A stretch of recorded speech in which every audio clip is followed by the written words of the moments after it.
ಕರ್ನಾಟಕ ರಾಜ್ಯ ರೈತ ಸಂಘದ ಮಾರ್ಟಳ್ಳಿ ಘಟಕಕ್ಕೆ ಸೇರಿದ ರೈತ ಸಂಘದವರು ಪ್ರತಿನಿಧಿಗಳು ಮಾತ್ರ ಸೇರಿದ್ದೇವೆ.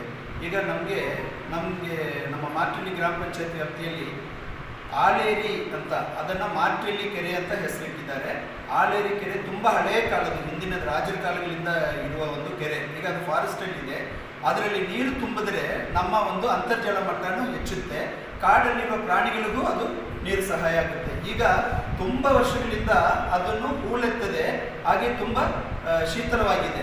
ಅದರಿಂದ ನಾವೆಲ್ಲ ಗ್ರಾಮಸ್ಥರ ಪರವಾಗಿ ನಮ್ಮ ರೈತ ಸಂಘದವರು, ಇಲ್ಲಿರುವ ಗ್ರಾಮಸ್ಥರು ಎಲ್ಲರೂ ಸೇರಿ ಏನು ಮನವಿ ನಮ್ಮ ಗ್ರಾಮ ಪಂಚಾಯತಿಗೆ ಸಲ್ಲಿಸ್ತಾ ಇದ್ದೀವಿ ಅಂತ ಹೇಳಿದ್ರೆ, ಆ ಒಂದು ಆಳೇರಿಯನ್ನು ಅರಣ್ಯ ಇಲಾಖೆಯ ಒಂದು ಸಹಕಾರದಿಂದ ಅದನ್ನು ಹೂಳೆತ್ತಿ ಅದನ್ನು ದುರಸ್ತಿ ಮಾಡಿ ಈ ಮಳೆಗಾಲದಲ್ಲಿ ಸುರಿಯುವ ನೀರನ್ನು ಅತಿ ಹೆಚ್ಚು ನೀರು ಅಲ್ಲಿ ಶೇಖರಣೆ ಆಗುವ ಥರನೋ, ಮತ್ತು ಸರ್ಕಾರ ನಮಗೆ ಕೆರೆಗಳಿಗೆ ನೀರು ತುಂಬಿಸುವ ಒಂದು ಕಾರ್ಯಕ್ರಮದ ಅಡಿಯಲ್ಲಿ ಇದಕ್ಕೆ ಒಂದು ಡೀಟೇಲ್ ಪ್ರಾಜೆಕ್ಟ್ ರಿಪೋರ್ಟ್ DPR ಅಂತ ಮಾಡಿಕೊಂಡಿದ್ದಾರೆ 2022ರಲ್ಲಿ.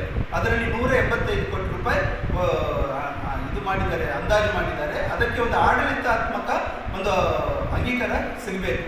ಈಗ ಅದನ್ನು ಸಿಕ್ಕಿದಾಗ ಆ ಕಾವೇರಿ ನೀರನ್ನು ಈಗ ತುಂಬಿಸಬೇಕಾದ್ರೆ ಈ ಕೆರೆಯನ್ನು ತುಂಬ ನಾವು ದುರಸ್ತಿ ಮಾಡಬೇಕಾಗುತ್ತೆ.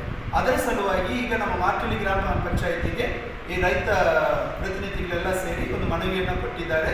ಈ ಒಂದು ಆಳೇರಿಯನ್ನು ದುರಸ್ತಿ ಮಾಡಿಕೊಡಿ, ಅದರಿಂದ ಮಳೆ ನೀರು ಸಂಗ್ರಹವಾಗುತ್ತೆ, DPRನಲ್ಲಿ ಕಾವೇರಿ ನೀರು ತುಂಬುವಾಗಲೂ ನಮಗೆ ಅಧಿಕವಾಗಿ ನೀರು ತುಂಬುತ್ತೆ ಅನ್ನೋ ಒಂದು ಕೋರಿಕೆಯನ್ನು ನಾವು ಕೊಟ್ಟಿದ್ದೇವೆ.